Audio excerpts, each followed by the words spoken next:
Hello, my name is James Avanatakis, and I'm the Executive Director of the Australian American Fulbright Commission here in Canberra. This week's In Conversation features Misha Zelinsky. Now, Misha just returned from the Alliance of Securing Democracy and Centre for Strategic Budget Assessments in Washington, D.C. as part of his Fulbright program. His focus on his Fulbright program was the political warfare conducted against democracies by hostile state actors. It's a fascinating research project, and Misha's insights are impressive. He's not only a scholar, but a public intellectual who regularly engages with the media and partakes in many public debates. Misha's point is that democracies are successful not simply because they give people the right to vote, but because they are the best form of government to deliver on social, material, and personal fulfillment. So in this interview, I begin by asking Misha to tell us a little bit about his Fulbright experience.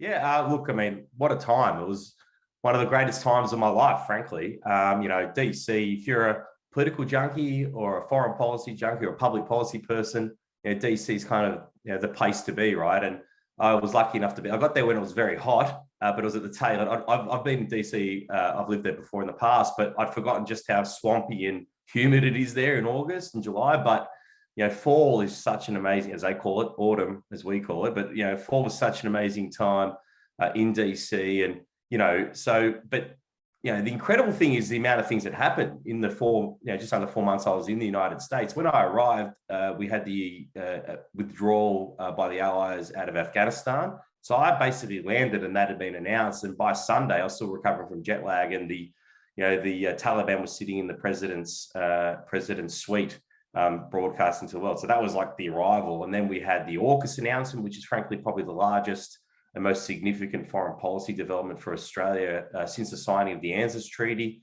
70 years ago. And then, of course, we had the 70th anniversary of ANZUS.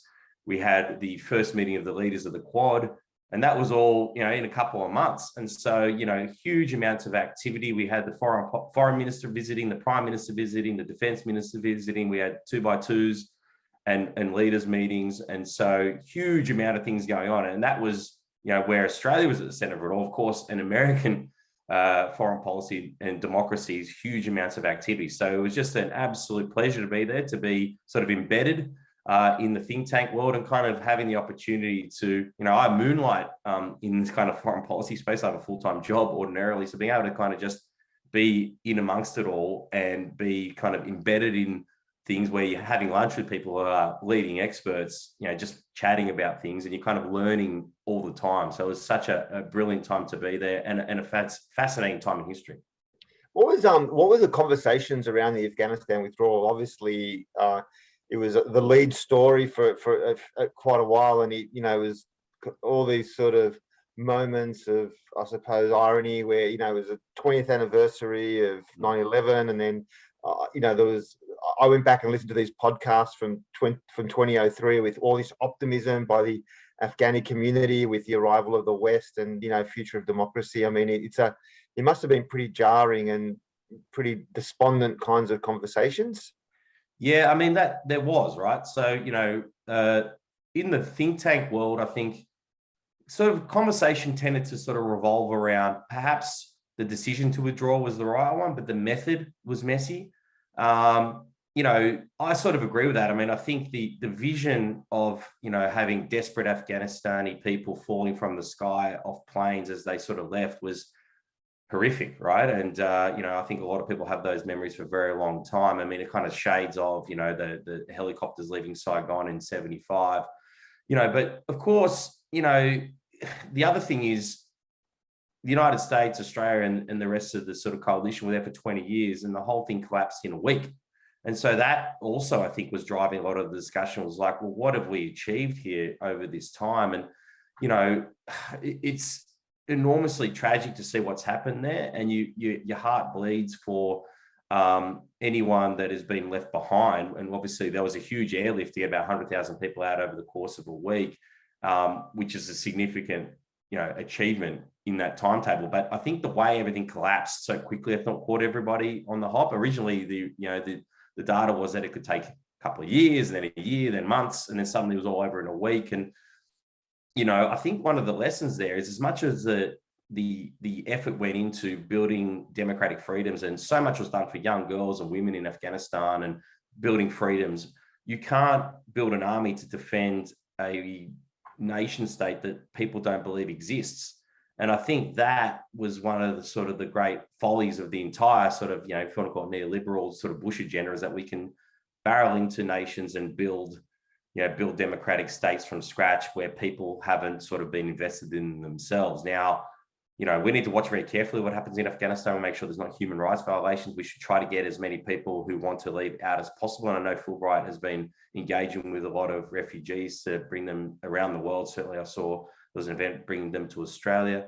But, I think, when you look at the decision, people criticize Joe Biden, but if you read history, in 2008-9, when the generals were arguing to Obama that he should surge troops into Afghanistan, Biden was saying, don't do it. That was not the original mission. The original mission was to kill Osama bin Laden. And fast forward, Joe Biden is now president 12 years later, and he gets the briefings from the same general saying, we just need one more year, Mr. President. And he's sort of like, well, what's one more year going to change that the last 12 hasn't? He remembered these same arguments. That was the kind of, I think, why he said we're leaving.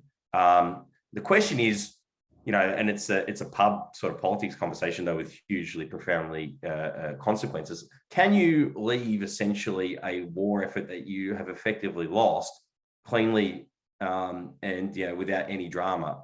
I don't know if that's true. I suppose in a way is if the war had drawn out for a year or two, that probably would have made the West feel much better about what they'd invested. But I don't know if it would have done a great deal for the people of Afghanistan. They would have had to deal with this. I know it's descending in it's the risk of descending into another civil war here, but I just don't know if it would have been any better for the people of Afghanistan if the army held out another 6 months or a year. I'm just not sure. I just think we had terrible choices and shocking choices, and sometimes there's no sort of perfect outcome here. But I think we can't hope for a democracy in Afghanistan. We can't want a democracy or a free state in Afghanistan more than the Afghani people want it. And so, it's really, really difficult challenge, and I think we need to keep a close eye on it. So maybe we can just go back a little bit to your Fulbright project, which was very much focused on the sort of political warfare conducted against democracies by hostile state actors. How did you get into this? How did you become? You got a day job, which doesn't cover that area. So how did you get into this? Yeah. So look, obviously I work for the Australian Workers Union. We're affiliated to the Labor Party, so part of my duties is sort of doing public policy work in the party. I have a public policy background. It's funny. I sort of got onto this around middle of last decade, where increasingly under Xi Jinping you saw a more assertive Chinese Communist Party, but that assertiveness was sort of playing out in a kind of more geostrategic way. So if you kind of look at the world like a risk map, like a game, and you're sort of looking, well, what's happening? And they were at the time not yet militarized, but starting to construct these fake islands in the South China Sea as a sort of land grab. They promised not to militarize it to Obama. Of course, they now have. You saw a military base being built in Djibouti. You're sort of starting to see these bits and pieces, acquisition of ports and things around the world. But at the time, it wasn't super obvious about this sort of more what you call political warfare thing. So, what we then had was a number of scandals in Australia, but around the world, where you saw enormous deep penetration of political parties on both sides of the major parties in Australia. Obviously, there was a lot of reporting on Labor, but Liberal also. And we sort of woke up and realized that, yes, we've had this huge economic integration with China, and it's been enormously prosperous for Australia and China, but we're also dealing with a very ideological autocratic regime, which was seeking to infiltrate our political system. We didn't really have the safeguards in place to resist that. And so I personally saw that up close myself. I won't go into too many details about that, but I saw it perhaps before it all blew up and was making some warnings about what we should be doing. And so once we saw that happen, and then we had the Donald Trump successful victory in 2016 and the Russian interference there, and then the Russian interference also in Brexit, you sort of realize, hang on a second, there is a lot happening here where democracies are being sort of infiltrated and subverted from within by autocracies. And the world's changed a lot since the Cold War. And, what you have now is not necessarily this sort of clean distinction between war and peace. And, I think, we kind of conceive of that, well, are we at war or are we at peace? Autocracies see themselves in a perpetual struggle against democracies. They say, well, democracies, we don't like autocracies. We can kind of accommodate them where we can, or negotiate them where we must, or encourage them to change. But they're not, they are sort of a problem. But for autocracies, democracies are an existential threat, because they show people living under autocracies there's another way of doing things. And so they inherently don't like them, and they try to make them either go away, like you're seeing in Eastern Europe, or make them dysfunctional, like you're seeing in the United States and Australia and other parts of the free world. So, what I've been looking at is this sort of not bombs, military, soldiers, submarines and planes. It's like, well, how do autocracies mess with democracies, and what tools are they using to do that? And, what we have now, unlike the Cold War, where there was a Berlin Wall and the Iron Curtain, it was all very clean, two separate systems. You've got economic integration, you've got information integration, but you've got political contest within that. And so it makes it very difficult to kind of work out, well, what is a hostile act? What is not a hostile act? Democracies are messy. How do you distinguish between a misinformation or disinformation campaign being run by the CCP or Russian troll farms and just free discussion in a democracy that you'd expect? How do you look at the difference between what's just robust trade or what's trade coercion? The thing about it is, the beauty of these tools and this integration is that it's so cheap. So the asymmetrical benefit, like ultimately still Western democracies led by the United States and the alliance system are still in a superior position of wealth and military might, but that you can unstitch them very cheaply. Look at the 2016 election. For very little money, the Russian, cyber efforts were able to cause huge drama in the US political system just by running ads and creating chaos online where people source so much of their information. So it's so cheap. And the other bit about it is we've got to get this discussion out of, traditionally this sort of foreign policy discussion tends to happen in, policy wonk world or defense land or, amongst political thought leaders. But if we have this total integration, society is effectively a battlefield. So everybody's a party to this. And we need to sort of understand that, look, when you are trading with the Chinese state and the Chinese Communist Party, a Chinese businessman has duties to the CCP at law, or a Chinese business has to have a cell within it for the Chinese Communist Party. So you kind of need to understand that what you're dealing with here is a sort of Leviathan type or enterprise that seeks to control. And look, you don't want to be paranoid. We shouldn't be paranoid about everything. And that's no way to live, but we need to kind of be switched on about what's happening here. And that is what, I was over there researching and writing about. I suppose the question in that follows, and like you said, seeing things up close, how do we, and let's focus on China because that's a sort of the ongoing elephant in the room. But how do we become aware of this kind of Leviathan dimension of the CCP and the commitment of the sort of the actors there, the non-state actors, the business? How do we do that without actually creating a sense of tension that our sort of Chinese Australian community, who are Australian but of Chinese heritage, how do we ensure that they don't feel the pressure? Much like there were so many efforts around when we had the war on terror, and we wanted to ensure that the Australian Islamic community didn't feel marginalised. How do we balance that? And that's a question I think that universities are struggling with. With the sort of foreign interference law and elsewhere. How as a policy can we try and find a balance there? Well, I think you've sort of hit the nail on the head. Is how do we deal with this challenge that we have? So at the moment, our openness is being exploited, right? So it's asymmetrical. We remain open and economically, information-wise, discourse-wise, politically, and autocracies are closed, right? So there's an asymmetry there, a lack of reciprocity. But how do we sort of resist these efforts without losing our soul, or what makes democracy special, right? I mean, there's no point closing ourselves down to sort of, protect ourselves. It's kind of burning the village down to save it, right? So we need to kind of work out how do we create resistance. Now, in terms of, I think you've sort of absolutely identified a critical piece in all of this, which is how do we protect our fantastic Australian Chinese diaspora in Australia, right? And so this is, the oppression that you're seeing. No one is bullied more by the Chinese Communist Party other than the Chinese, or Chinese living abroad. And the Chinese Communist Party is very, very good at controlling the message, where they try to create no distinction between the Chinese Party, the Chinese Communist Party, the government of China, the people of China, the history of China, and Chinese living abroad. They try to say it's all one thing, which fundamentally is one, not how international law works. So they have no, people who are citizens of Australia have no obligation to other nations. But secondly, it's fundamentally racist to say, if you are of Chinese heritage, you have obligations to us. Now, I'm of Russian heritage, but the idea that I would have any sort of obligation to Putin and the Russian Federation is ridiculous. And so, I think it's very critical that we say there's a distinction between these things, that we keep a very close eye on making sure that there's no sort of below the line bullying of Australians who may be of Chinese extraction living in Australia, being bullied by a foreign government. That is unacceptable. We need to keep a very close eye on that. Secondly, we need to make people feel welcome in Australia. Australia is a multi-ethnic, pluralistic democracy. And we're one of the great ones on earth, right? We have high levels of social harmony, high levels of social integration. We need to maintain that.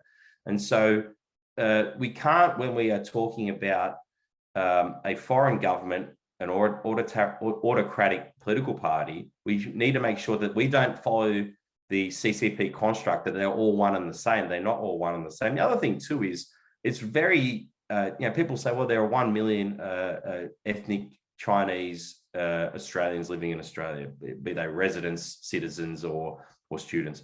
That's not monolithic. They've come over many decades, over different times, from different parts of China, Taiwan. They've come from Taiwan or Hong Kong, mainland China, different eras. You've had pre-89 with Tiananmen Square, with Bob Hawke giving essentially amnesty to tens of thousands of Chinese living in Australia at the time. So we shouldn't look at people as a monolith. We don't look at other groups as a monolith. We don't say, well, Greek Australians all think this. I think that's kind of critical. And lastly, I'd say this is one of the things that are happening, and this is something that we need to watch very carefully, is that the CCP have sought to gain a monopoly on Chinese ethnic media in Australia. What I mean by that is essentially they've bought up or seek to control anything that is written in Mandarin or Cantonese, apart from a couple of outlets, Vision Times and the Falun Gong paper, which name escaped me. But nevertheless, basically what you have, and the danger here is we need to make sure that the CCP does not have a monopoly on information going to Chinese Australians living in Australia, because that would be bad. I mean, we would not expect that any government would be simply having a monopoly on discussions, to any set of Australians. And so I think we need to be very closely monitoring that and looking at how do we break that monopoly up, be it through those ethnic media, or be it the way that they control the way information flows out of WeChat, which is very popular amongst the Chinese Australian diaspora. And so we need to make sure that we are not allowing a monopoly to form, and therefore surveillance, bullying, or misinformation campaigns to be sort of seeded out into that community, because it's not fair on them, and it's bad for our overall democratic discourse. I want to take a couple of threads that you just said there to my next question, which is that, talking about the sort of a bit of a Cold War mentality. If we use that, and it's the wrong way to look at the sophistication of China and Russia, and I suppose this is one of the challenges, that a lot of people look at the sort of picture hostile actors as these kind of cartoonish archetypes, but they are much more sophisticated. So you've begun to talk about the way that the networks operate through use of media and social media. I mean, we sort of don't realize how effective they are. So can you maybe unpack a little bit more about that, about the different mechanisms used, such as the media, and how they're shaping public perceptions? Yeah, so I mean, I think so much attention tends to go onto the People's Liberation Army, so the Chinese military arm, and how they're militarizing. And incidentally, just as a side note, I mean, this is how it's important to understand how the CCP operates.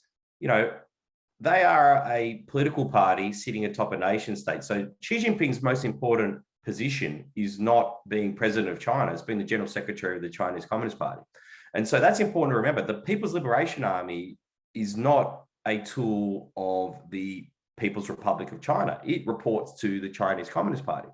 And so that kind of mindset pervades right through. So, the CCP sees every tool, be it economic, information, be it military, be it discourse, be it diplomacy, be it personal relationships, all as being a way to make the world safe for autocracy and make the world safe for the Chinese Communist Party. So the CCP fundamentally is a paranoid organization, because ultimately they realize that there are only 90 million people, and it's a big party, right? But 90 million people sitting atop a nation of about 1.4 billion people, they constantly fear about their legitimacy. And so their task is not just to control things at home, because if you are a regime that thinks we need to control things at home because we worry about, anything that bumps up against us, we must control. Therefore, instinctively, you want to control the things that are happening around you, your neighbors, nation states, etc. And so, tools like trade coercion are a brilliant thing. What China loves to do is to say, we're going to deal with you one-on-one, and you're not going to, and we won't deal in multilateral forums. We ignore things like the law of the sea, where they lost their case in The Hague relating to the construction of those islands in the South China Sea and the militarization of that. They ignore that. But then when Lithuania says we'd like to, help Taiwan out, they break off. Forget about it. We've got trade sanctions about $20 billion at the moment on various classes of goods. They literally ceased all trade with Lithuania just the other day. So that's the way they seek to bully nations one-on-one. Now, the other thing that they do, and the CCP, when you look at their writings, they say, don't believe me, look at the things that she says, look at the writings of the party.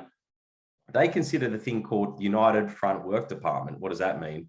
That's essentially their propaganda wing. And that is what they seek to infiltrate every single, starting with Chinese diaspora organizations. They seek to control all the outward facing elements. So if you went to a Chinese Friends of, it might have been set up, a Chinese Friends of the United States group. And then what they'll do is they will put their own people into that and control that. And therefore, when politicians seek to engage with Chinese people, the Chinese community, they end up bumping up against the CCP, or they'll put their people into editorial positions in local ethnic media, or they'll seek to try to put money into political parties, or they will get former politicians to run think tanks for them, or sit on the boards of Huawei. I mean, you look at a company like Huawei and they'll say, well, Huawei is a private company.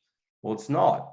I mean, Huawei maybe have a lot of great technological sort of advancement in telecommunications, but it is fundamentally operated by and reports through to the Chinese Communist Party and Xi. And so when they get upset saying, well, around the world, they're encouraging nations to build their 5G network, which is the kind of critical piece of the future infrastructure of every nation, using Huawei technology, knowing full well that reports through to an autocratic regime. Most nations should be skeptical of that. And Australia was, and we banned them, and then they got upset about it. So, I think what this comes down to is you shouldn't be paranoid, but you need to be very clear-eyed about exactly the type of regime you're dealing with and how they use things to their advantage. And what we must drive as best as we can is transparency. And so the more transparency that you have, the more education you have of people of these challenges, it's easier to inoculate. So our journalists in Australia have done a brilliant job. When I was in the United States, it was surprising to me. I went there to learn, but so many people wanted to learn from Australia about our efforts in resisting these challenges. And our journalists did a brilliant job sort of highlighting so much of the infiltration of Australia's sort of elites, if you want to call them business elites, political elites, media elites, etc. And, that's been a very, very powerful thing, not just in Australia, but around the world. So it's about transparency. It's about being clear-eyed. It's about understanding who you're dealing with and being very clear about what our objectives are, what we will tolerate, what we won't tolerate, and saying, well, we are going to stand up for our democracy unashamedly. So with the kind of approach that those types of approaches are taking, we see this kind of wolf warrior sort of diplomacy. Some of it's quite aggressive, other times it's a lot more subtle. some of the more aggressive issues we've seen internally, I suppose, is the sort of the tension of Uyghurs. We've seen the sort of attempted cover up of what's happened with COVID, but we also, I mean, and recently it was announced that the US, Australia, and other sort of liberal democracies will be we're doing a diplomatic boycott of the Winter Olympics. I mean, is there anything that are there any kind of international pressures that seem to work, or that the CCP or take notice of, or is it now that the feedback loops with the government have just broken down to the point where people are just ignoring, or that they don't even pick up on these kinds of pressures? Well, I mean, yes, there's a bit in that. So, I mean, I suppose the starting point is wolf warrior diplomacy sort of comes out of, I mean, that's been driven from the top, right? So Xi Jinping is of the view that the West is in decline. That's a view that took hold in and around the GFC. Around the GFC, the CCP sort of leadership at the time sort of said, look, the West doesn't know what the hell it's doing. It can't administer the global economy. It's now in decline. And that view has taken sort of increasing hold in the CCP, and certainly under Xi, that he believes this is now, Deng's construction, which was, hide your brightness and bide your time. Now, incidentally, he didn't say never show your brightness. He said bide your time, but Xi Jinping believes that now this is China's moment, right? And so that China is now sort of overcome its century of humiliation, and it's now sort of, if not the top dog, one of the top dogs, and should be accommodated. And ultimately, these things are all heading in one inevitable linear direction, and therefore it's our time. Now, sort of what's most interesting in all this, when you look at the wolf warrior diplomacy, what you mean by that is that's shorthand for this sort of belligerent bullying of nations. And a good example is the 14 grievances tabled against Australia, right? Which sort of said, if you want relationships to get back on track, you got to give up things like your free press. You got to let us build, your 5G network using Huawei.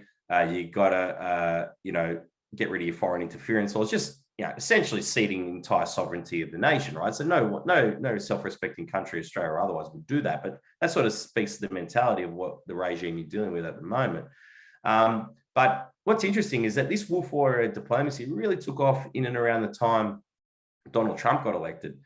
And in Australia, at least, and certainly around the world, esteem for the United States went below esteem for China and the CCP and Xi Jinping for the first time ever. So in terms of which nations do you trust to lead the world, etc. So that was a kind of interesting data point. Over the next 4 years, with this wolf warrior style, China's sort of prestige around the world has been completely incinerated by Xi Jinping, right? So they, it's interesting because Xi and the leadership there believe that the West is conspiring against them, whereas nobody has done more to destroy the reputation of the Chinese Communist Party other than Xi Jinping and his wolf warrior diplomats. By going around bullying everyone, they've driven the world back into the arms of the United States. Now, Xi did that concurrently to a Trump presidency, where Trump was literally going around deliberately antagonizing every single ally he possibly could.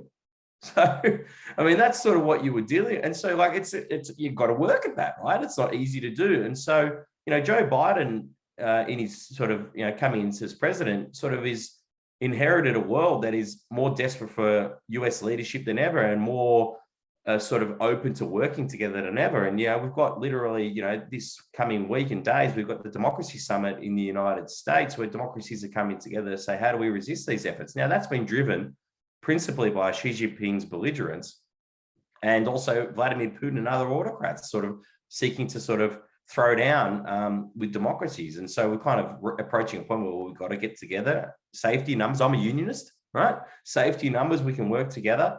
But in terms of your question of has it been successful, it hasn't been.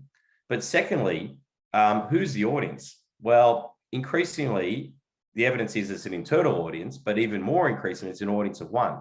This is performative diplomacy for Xi Jinping.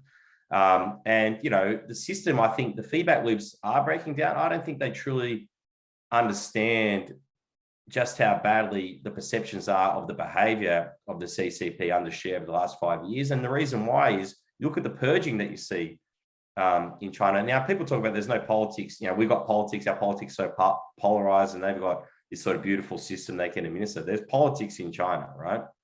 Xi Jinping is up for re-election, such as it is. He's made himself effectively dictator for life, and that he's removed term limits, but he's going for his third term in October 2022. And he's already purged several million CCP members, but several 100,000 got purged just recently. And includingly, he purged his chief purger, the guy who's been purging everyone on his behalf just recently. And so that paranoia exists in the regime, and they all feel it from the top to the bottom and bottom to the top. So if you know that telling the boss the truth is going to get you purged, you might just tell him everything's going well and let's stick it to everyone, right? So I think that is definitely playing out as well.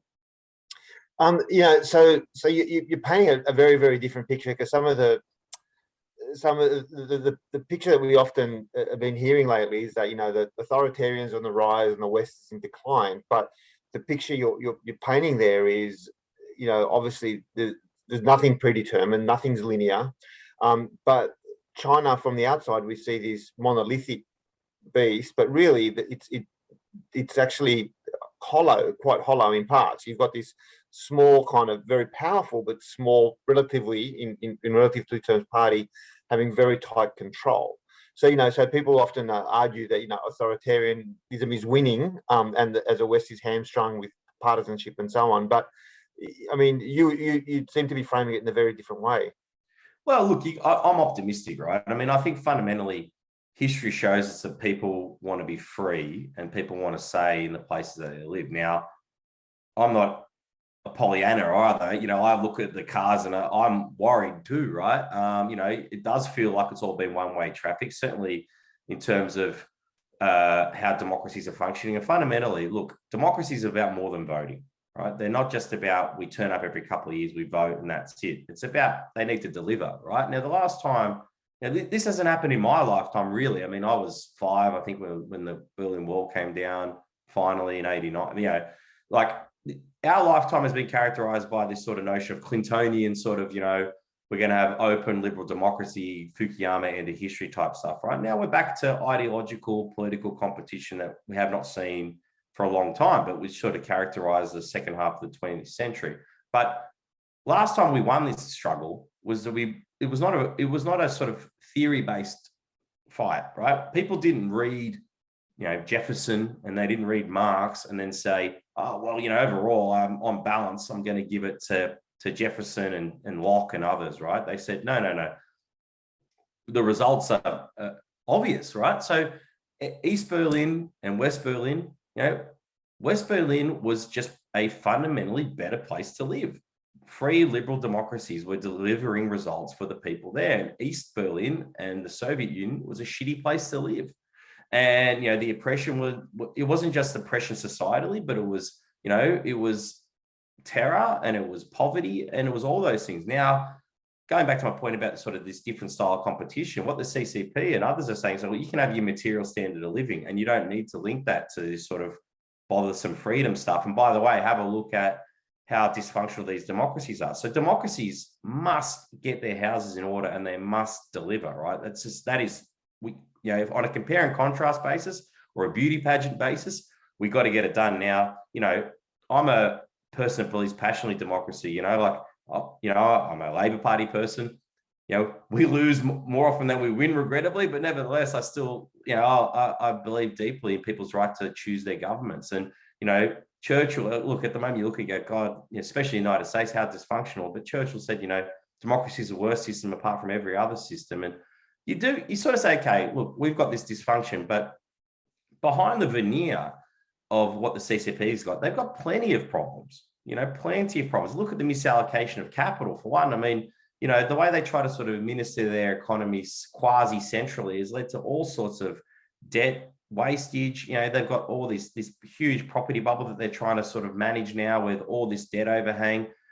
What we don't know is, can over time, they've had this sort of convergence economy where you can just scale up through manufacturing and through copying what other countries have done, but can they go ahead with innovation? Can they allocate their capital efficiently without people having a say? Now, Xi Jinping has made some huge decisions in their economy in recent times. The way they've smashed up their tech sector, Jack Ma was, who's essentially their Mark Zuckerberg, was about to float, Tencent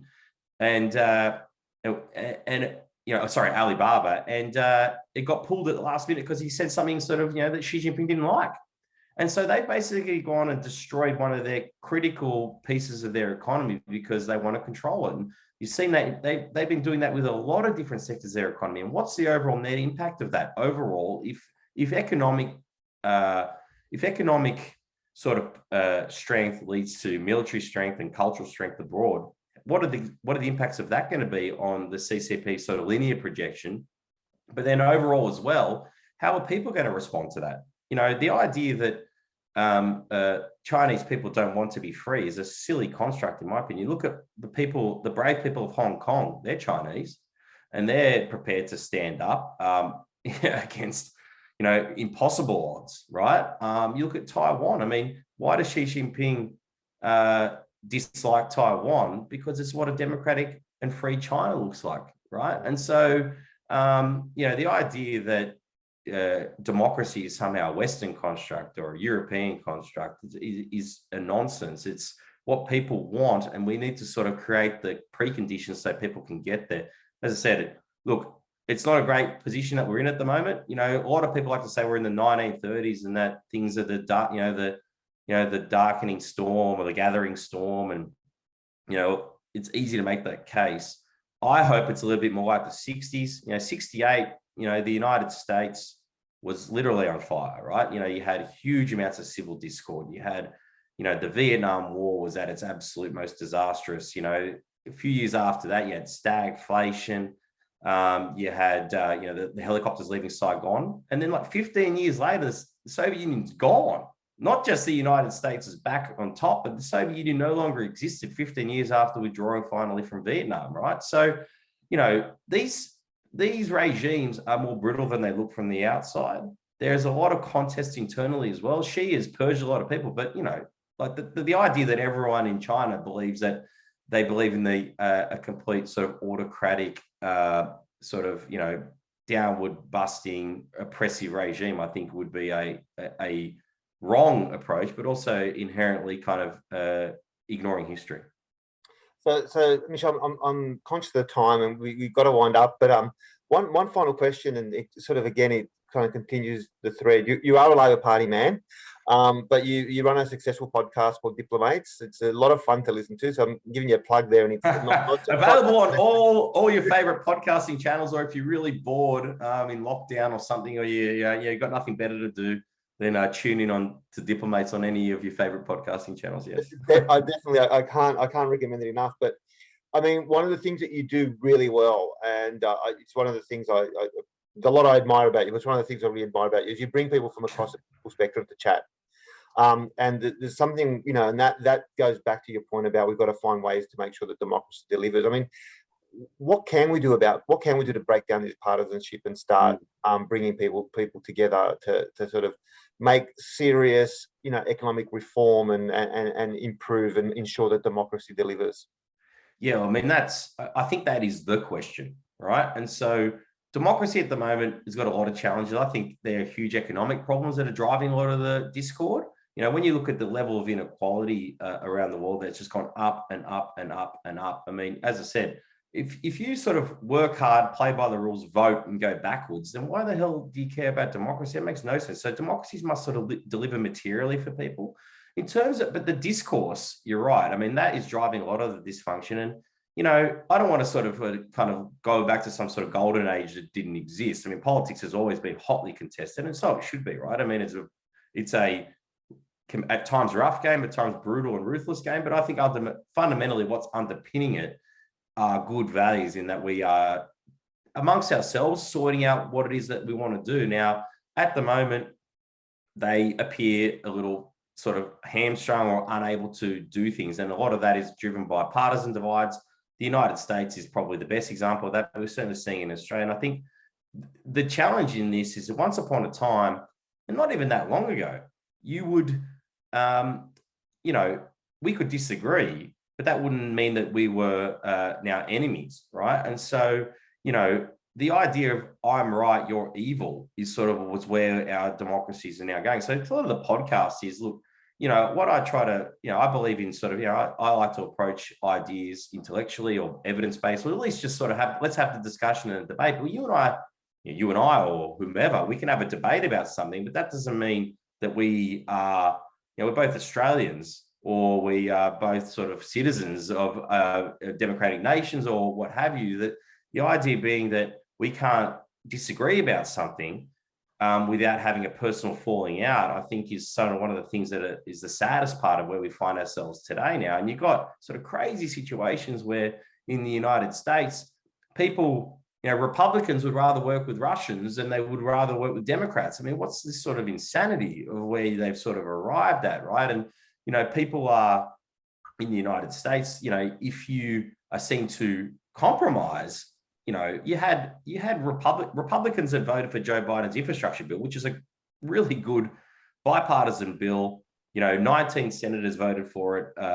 Republican senators voted for it in the Senate, which is, doesn't happen very often. It's, 1.2 trillion to reinvest in that country in crumbling infrastructure. And the Republicans that voted for it in the House and Senate were getting death threats and being called traitors. I mean, democracy is not a winner-takes-all game, right? We can't play it as a winner-takes-all. Even if you win an election, a landslide result in any election is like 53-47, right? So 47% of people didn't vote for you. So you need to accommodate those views. And so playing politics as a blood sport or playing politics as a winner-takes-all game is an inherently dangerous thing. And, the discourse challenges go right back to sort of how do we address it. One of the real big problems, and social media is kind of at the center of this, and autocrats again are playing around in this space, is we actually don't even agree. Forget about agreeing on what we should do. We don't agree on the starting point of where we are. Once upon a time, I'm looking at my window, I'm looking at there's a mountain there, and we'd say there's a mountain, and you might say that should be a national park. And I might say, well, we should perhaps have a mine there. And then we could debate that and the people would decide, and that would be it, right? And of course, you'd put some safety, whatever, right? That's how you would negotiate it out. Now, I say that's a mountain, and you say, well, that's a lake. How do you even begin to have a debate about that? We sit there screaming at each other about whether or not, we even agree on the same set of facts. And so people now are sort of picking and choosing their information. The sort of this concept of do your own research, that the idea that you would trust a social media influencer about vaccinations more than you would a doctor is mental to me, but that's where we're at, right? And so the way we have sort of, and at the center of all that is trust, and over time, politicians have done this to themselves to a degree, but all institutions have run down trust. Media is not as trusted. Churches are not as trusted. Governments and political parties and all the old institutions that used to sort of act as the guardrails of our society is no longer trusted. People are skeptical and open to different sources of information. And, for whatever reason, these social media companies have sort of cracked the code of humanity, but are kind of appealing to our worst instincts. We are attracted to stories. We're attracted to outrage and anger, and that sort of presses our buttons, right? And we're attracted to conspiracies. It kind of titillates us, right? And so when all those things come together, and at the same time, you can now put yourself in a bubble where you never have to hear a challenging view or a corresponding view, then why wouldn't you think that you are completely right and the other side's evil? The scariest bit about the January 6th riots, apart from everything, the insurrection at the Capitol, is the people that went there got dialed up to an 11 by Donald Trump and others in this ecosystem of right-wing misinformation that's flowing around the world.